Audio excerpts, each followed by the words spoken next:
Hi friends, आज मैं आपसे एक बहुत रियल केस डिस्कस करने वाली 2026 का, जो कि हर टैक्स पेयर को सुननी बहुत ज़रूरी है। ये बहुत अच्छा केस है, रियल केस है और ये जो केस है ना गुजरात का है, तो हम आराम-आराम से समझते हैं इस केस के बारे में। देखो, एक पर्सन है जो अपने आइटर को बिल्कुल सही तरीके से फाइल करता है, वो कुछ हाइड भी नहीं करता है, बुक्स में सही तरीके से लिखता है, उसके अकाउंट भी ऑडिट हुए हैं, सब कुछ क्लीन था, राइट? जैसे कि मैंने अपनी वीडियो में बोला है पहले कि अपने इनकम को नहीं छुपाना, हाइड नहीं करना, राइट। मगर इस केस में क्या हुआ ना, फिर भी डिपार्टमेंट ने ना उनको नोटिस भेज दिया और ये बोला कि आपने 5 करोड़ समथिंग की आपने इनकम को हाइड किया है, ये नोटिस भेज दिया।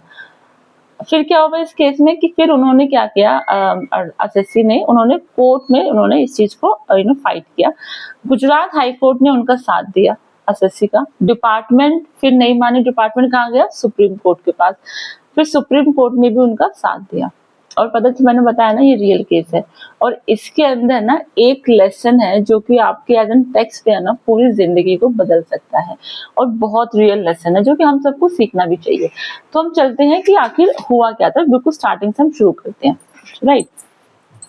जैसे कि मैंने बताया गुजरात का केस है, तो हम इसको समझते हैं स्लोली स्लोली कि ये केस आखिर क्या है और ये आखिर हुआ, राइट। और जैसे कि मैंने बताया ये 2026 का केस है, रियल केस है, ठीक है। देखो, गुजरात में है ना, गुजरात में एक ट्रेडर है जो कि डायमंड में डील करता है, इसे डायमंड ट्रेडर, ओके, हम इसे समझते हैं, डायमंड ट्रेडर है, एक रेगुलर ट्रेडर है, ऑनेस्ट बिजनेसमैन है।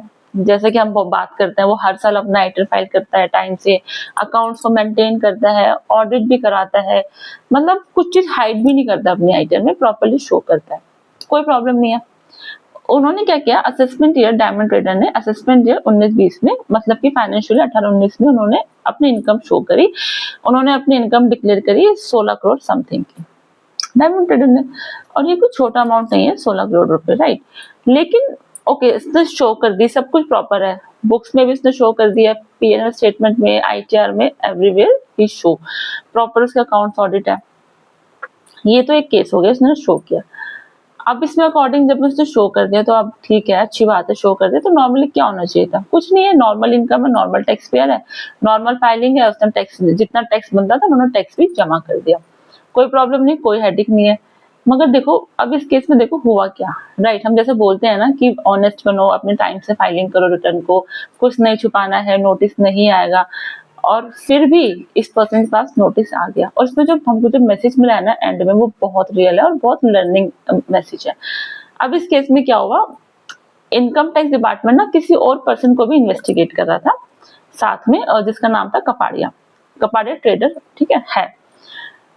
तो अब इसमें क्या हुआ, कपाड़िया जो ट्रेडर है ना, उनके पास कुछ हिडन बैंक अकाउंट्स मिले और उस अकाउंट से ना बहुत बड़े बड़े ट्रांजेक्शन हुए थे, राइट। और जो कि उसने अपने आइटर में शो नहीं किया था।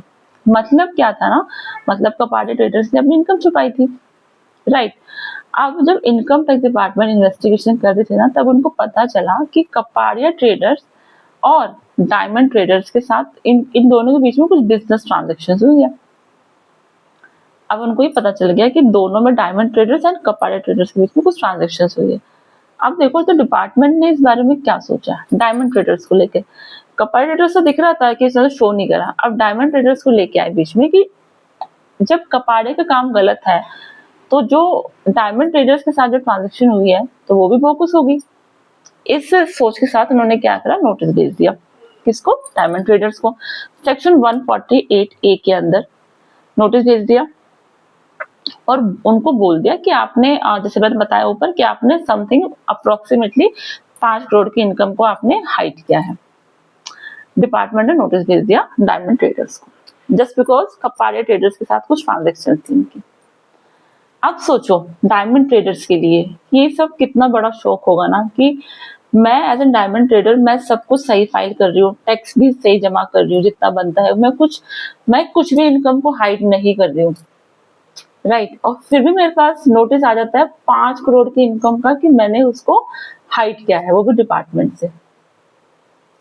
अब एज एन डायमंड ट्रेडर का क्या हुआ, डायमंड ट्रेडर ने इसका जवाब दिया, इस नोटिस का जवाब दिया, क्लियरली बोला कि हमने कुछ नहीं छुपाया है, कपाड़िया ट्रेडर के साथ जो भी ट्रांजेक्शन थी ना, वो सब हमारे बुक्स में है, हमारे पीएनएल में भी है, हमारे आईटीआर में भी है, आप आप खुद चेक कर सकते हो इस चीज को।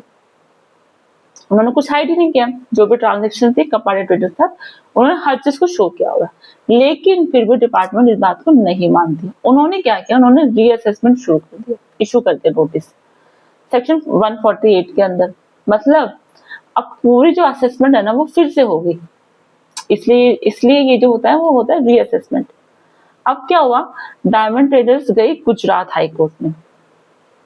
जब वो गुजरात हाई कोर्ट में गई ना, तो जो गुजरात जो कोर्ट में जो उनके सीनियर एडवोकेट थे, उन्होंने सिंपल अपना स्ट्रॉन्ग पॉइंट रखा, जो कि बहुत वैलिड पॉइंट था।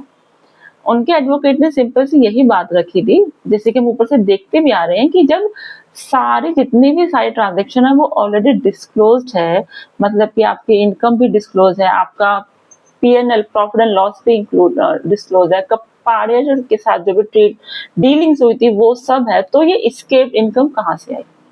डिपार्टमेंट से पोर्टल से मिली इंफॉर्मेशन पे बैठ के एक फिशिंग इंक्वायरी कर रही है, और ये वैलिड रीअसेसमेंट नहीं है, ये ऐसा कहा गया। अब गुजरात हाई कोर्ट के जो जजेस थे ना, गुजरात हाई कोर्ट के केस में जो जजेस थे, उन्होंने पूरा केस को पढ़ा, पूरा केस को समझा, इस केस को अच्छे से देखा कि क्या है और किस बेस पे ये असेसमेंट हुई है, किस बेस पे ये रीअसेसमेंट हुआ है। और उनके जो क्लियरली कहा गुजरात हाई कोर्ट ने कि जो डायमंड ट्रेडर्स की ने जो अपनी बुक्स प्रॉपर्ली मेंटेन की थी, सब ट्रांजैक्शन डिस्क्लोज भी हो रखी है।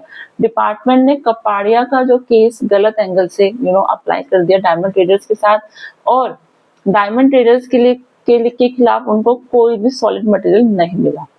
तो जो रीअसेसमेंट नोटिस था ना वो कैंसिल हो गया, खत्म हो गया, राइट। अब इस केस में क्या हुआ था, जब गुजरात हाई कोर्ट ने वो कैंसिल और नोटिस को कैंसिल कर दिया, डायमंड ट्रेडर्स वाला केस को खत्म हो गया। अब डिपार्टमेंट यहाँ भी नहीं रुकती है, अब डिपार्टमेंट कहाँ जाती है, स्पेशल कोर्ट में।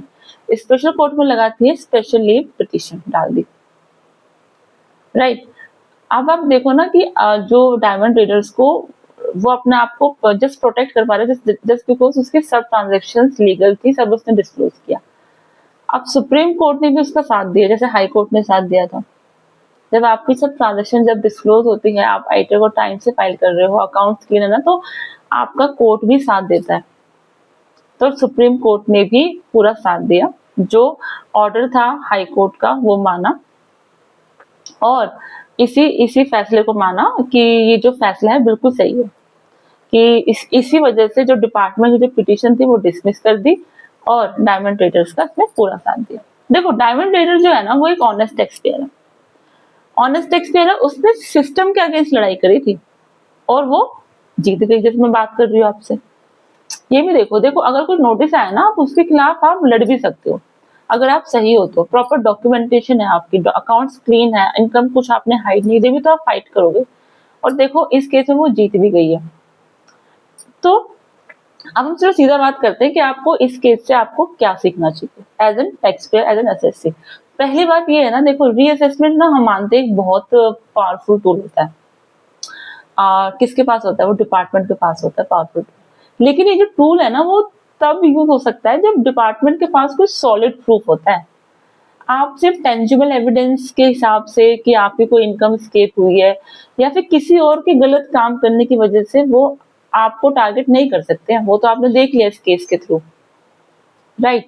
दूसरी बात ये है ना कि अगर आपने अपना आईटीआर को ऑनेस्टली और आपने फाइल किया है, आपने ट्रांजेक्शन बिल्कुल अच्छे से फाइल करी है, कंप्लीट है, चाहे वो छोटी है चाहे वो बड़ी है, सब आपने प्रॉपर्ली डिक्लेयर करी है, टैक्स भी जमा किया है टाइम से, तो आपकी सबसे बड़ी प्रोटेक्शन है।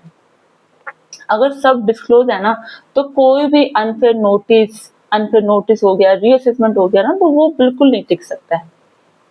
जैसे कि हम देख चुके हैं सुप्रीम कोर्ट और हाई कोर्ट ने एसएससी का साथ।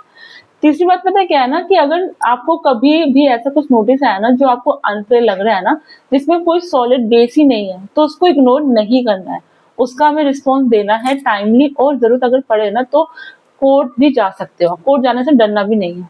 क्यों? क्योंकि लो आपके साथ है, राइट। क्योंकि आपको पूरे हैं, आपकी आइडिया ठीक है, आपकी अकाउंट्स कंप्लीट है, कुछ इनकम हाइड करी है। और पता है नेक्स्ट चीज क्या है ना, ये जो केस है ना, ये बहुत लीगल प्रिंसिपल है जो कि आपको रीइंफोर्स करता है कि रीअसेसमेंट सिर्फ इसलिए नहीं हो सकता कि डिपार्टमेंट को लगता है कि कुछ गलत हुआ होगा, उनके पास पता है प्रूफ होना भी बहुत जरूरी है। जैसे कि इस केस में हमने देखा कि उनको कोई सॉलिड प्रूफ नहीं था, इसलिए इनकी पिटीशन जो थी ना वो कैंसिल हो गई थी। राइट, सिर्फ आप थर्ड पार्टी को देखकर आप किसी भी पार्टी को आप नहीं टारगेट कर सकते हो जस्ट बिकॉज को ट्रांजेक्शन हुई है। तो दोस्तों मैं अगर ये बात बोलूँ ना एंड ऑफ दिस वीडियो की जो 2026 का ये जो बिल्कुल फ्रेश केस है, फ्रेश जजमेंट है, और ये एक रिमाइंडर भी है ना कि ऑनेस्ट टैक्सपेयर्स के पास ना सिर्फ कंसल्टेंट नहीं होता। राइट, जैसे कि हमने देखा ना उनके पास उनके साथ पूरा जुडिशियल सिस्टम भी होता है। So friends, end of this video अपना आईटीआर को सही तरीके से भरो, कुछ मत छुपाओ, और यस अपने राइट्स को जानना बहुत जरूरी है। तो इसी मैसेज के साथ हम मिलते हैं नेक्स्ट वीडियो में। और यस, अगर आपको वीडियो हेल्पफुल लगी हो तो प्लीज इस वीडियो को लाइक करो, शेयर करो, चैनल को सब्सक्राइब करो। मिलते हैं with this more new update next video में। Thank you so much.